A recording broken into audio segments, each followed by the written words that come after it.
สวัสดีพี่น้องเสาร์มื้อนี้ก็สิพาพี่น้องมาออกปูตาเนาะพี่น้องเนาะมื้อนี้เป็นมื้อข้างขึ้น4ค่ำเดือน6พี่น้องเลี้ยงปูตาพี่น้องหลังจากเลี้ยงปูตาแล้วก็สิได้ลงไร่ลงนาเนาะพี่น้องเนาะ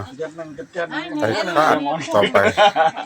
อุดมสมบูรณ์เนาะพี่น้องเนาะไก่ตัวใหญ่ๆเราให้ไก่โตพี่น้องแต่ละเฮือนบ้านบ่ใหญ่พี่น้อง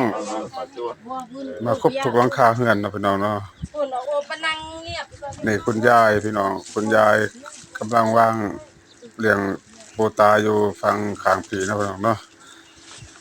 คุณยายก็มีขนมข้าวต้มมีน้ำขวดน้ำอัดลมเนาะพี่น้องเนาะทางนี้ก็ปูตาเนาะพี่น้องเนาะรดน้ำปูตามีทุกอย่างพี่น้องตามประเพณีพี่น้อง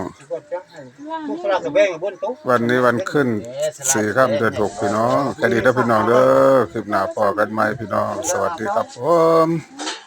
นี่มาใส่นี่